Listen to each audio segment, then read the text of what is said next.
I was holding my mother's frail hand when I got the message, "You've been served."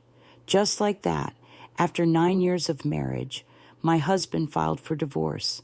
No warning, no decency, just a cold, heartless text, while I sat beside the woman who gave me life, watching hers fade away. If this shook you even a little, make sure to like, share, and subscribe to Revenge Tales, where silence ends and justice begins.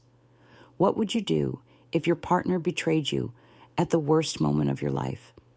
I'm Fallon, and if you think this story is just about heartbreak, you have no idea what's coming next.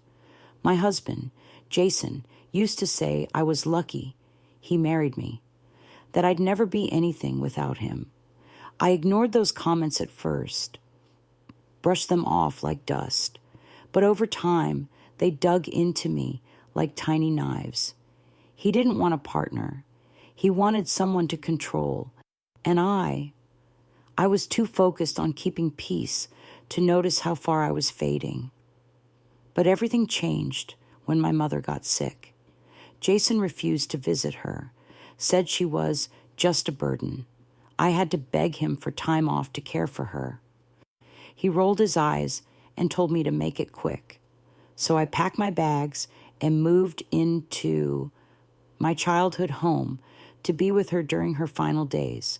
I thought maybe, just maybe, he'd understand. But instead, he emptied our joint account, sold our car, and moved a woman named Carly into my house. He blocked my number. When I called the bank, they said I no longer had access. I stared at the walls of my mother's house that night, in silence, broken, humiliated, and suddenly homeless. But what Jason didn't know was that my mother left me something big, and that's when I realized I didn't just lose a marriage. I lost the mask I'd been wearing for years. I was done being silent. I was done being weak. And I was about to show Jason exactly what happens when you break a woman who has nothing left to lose. But before I made my move, I found something hidden inside my mother's closet that changed everything. It was an old wooden box tucked beneath piles of winter clothes my mom hadn't touched in years. I almost didn't notice it, but when I opened it, my hands began to shake. Inside were documents, legal papers, letters, and a worn leather notebook with my mother's handwriting. The first thing I saw was a property deed in my name. I blinked, thinking it was some kind of mistake. But the address was clear. A 2-story building in downtown Charleston, fully paid, no mortgage, no liens. Then I read her note. Fallon, if you're reading this, I'm probably gone. I know I wasn't always strong for you when Jason humiliated you at those family dinners. I saw it. I just didn't know how to help. But this is yours. I bought it in secret. Use it. Build something of your own. And never let anyone make you feel small again. I sat there frozen. For years, I thought my mom was just quietly watching as I crumbled in that toxic marriage. But she had been planning something. She had believed in me. And now, for the first time in a long time, I felt something rising inside me. Not sadness. Fire.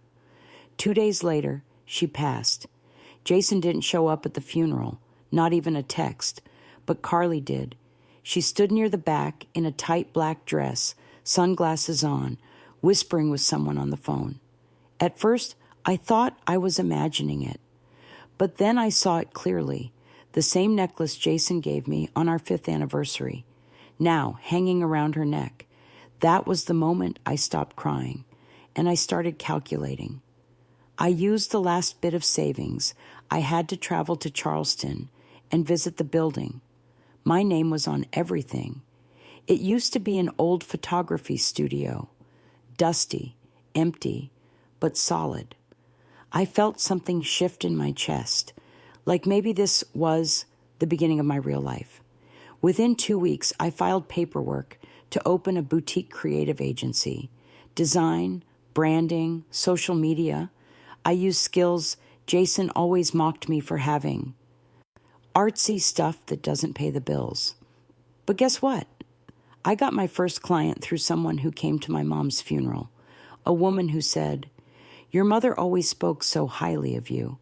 Business started growing, quietly, steadily. No loud announcements. Just focused work and silent wins. I didn't tell anyone what I was building, especially not Jason, until one day. I saw his name pop up in a client proposal. He was trying to hire my agency for branding help on a new real estate firm under his name. He had no idea I was the owner. I smiled. I accepted the meeting. But before the call even began, I found out something that made my blood go cold. Jason hadn't just stolen from me. He had forged my signature and taken out a massive loan in my name while we were still married. Now tell me, if you were me, would you expose him now or wait until he needed me the most? I didn't confront him right away. That would have been too easy. Instead, I played along. When the Zoom meeting started, he looked straight into the camera and said, "Thanks for making time. I've heard great things about your agency." He had no clue who he was talking to. I used my middle name, Fallon Blake, for business. He never bothered to remember it. I replied with a calm smile, "Of course, Jason. I've been following your work for a while." He chuckled, smug as ever.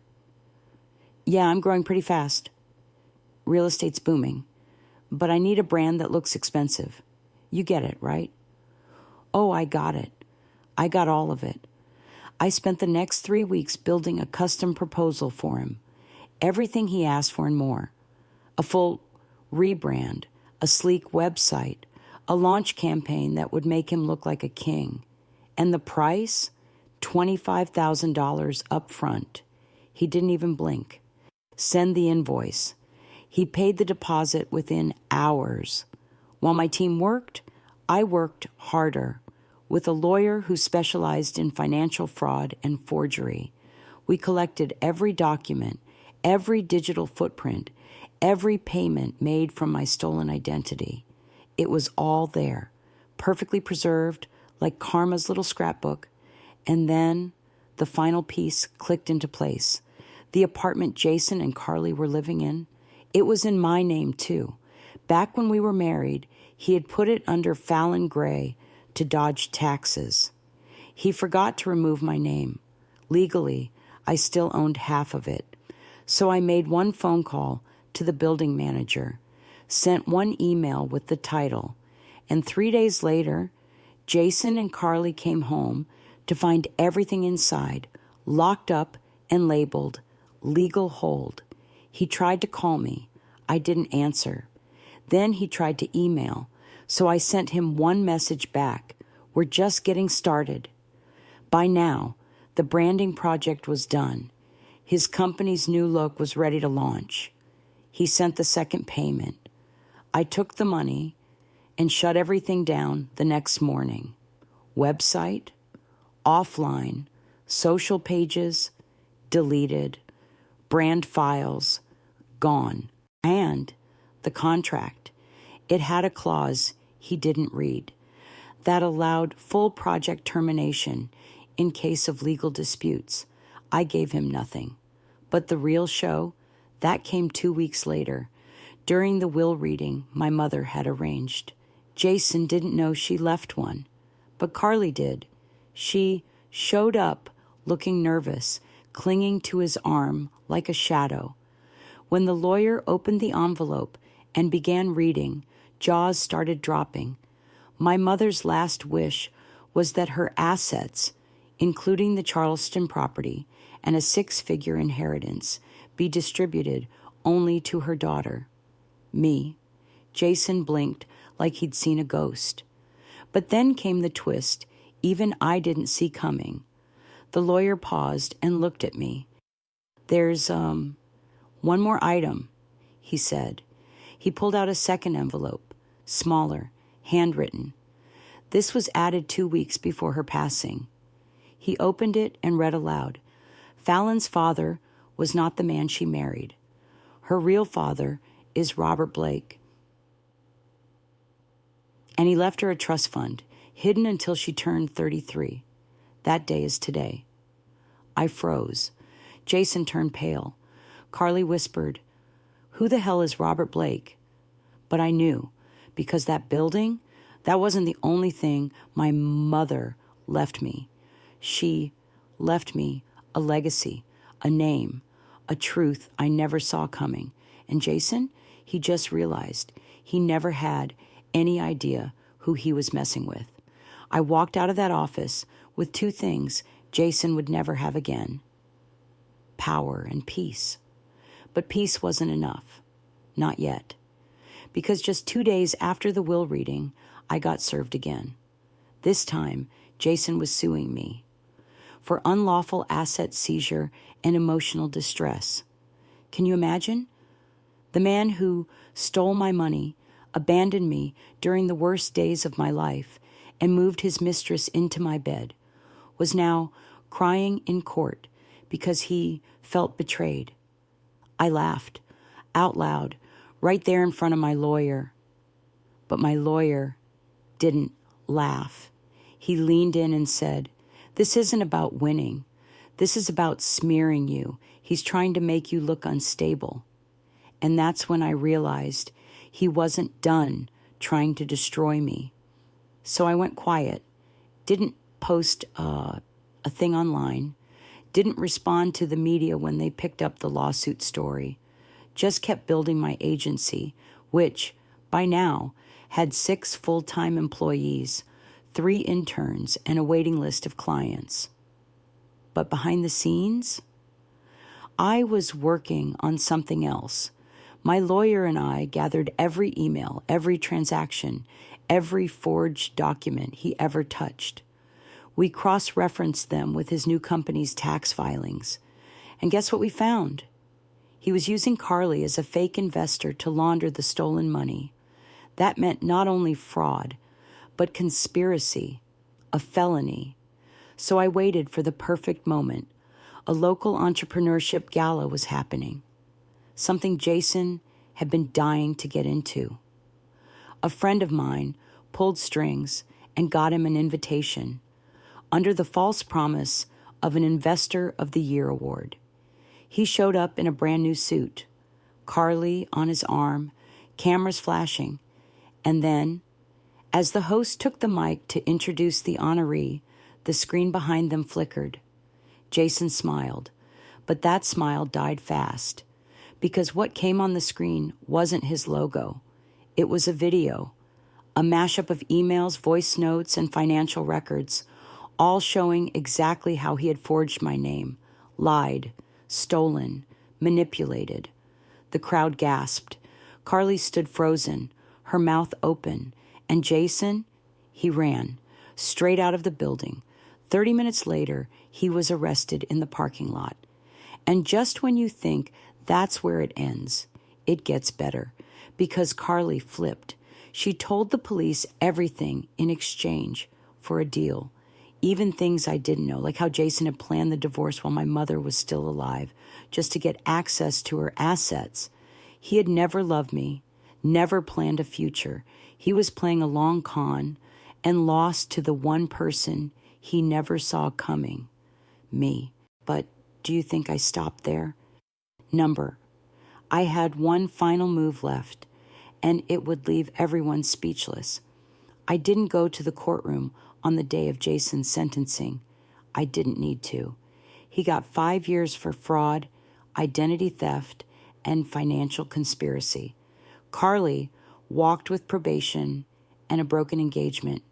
Turns out she was just as disposable to him as I had been. She just learned it later.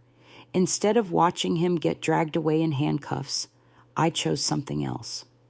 I stood on the rooftop of my agency's new building. the same one my mom secretly bought for me. And I launched the first mentorship event for young women rebuilding their lives after toxic relationships. Because this story, it was never just about revenge. It was about restoring power. In the months that followed, I expanded the business, created a scholarship in my mother's name, and even reconnected with my biological father, Robert Blake. He wasn't perfect. None of us are. But he looked me in the eye and said, "I'm proud of what you became, not because of me, in spite of everything." I used to wonder why people like Jason get away with everything, but now I know they only seem untouchable until they underestimate the wrong woman, and I was that woman. Jason thought divorcing me while I was caring for my dying mother would break me. Instead, it rebuilt me, stronger, smarter, silent, until it was too late for him to escape. He took everything from me. So I took back more than he ever imagined possible. Moral of the story: sometimes revenge isn't about hurting someone back. It's about rising so high they choke on your name every time someone mentions your success. Forgiveness is strength, but knowing when not to give it, that's power. Have you ever been betrayed by someone you trusted deeply? How did you deal with it? Tell your story in the comments. You never know who it might help. And if you felt Fallon's strength, don't forget to like, share, and subscribe.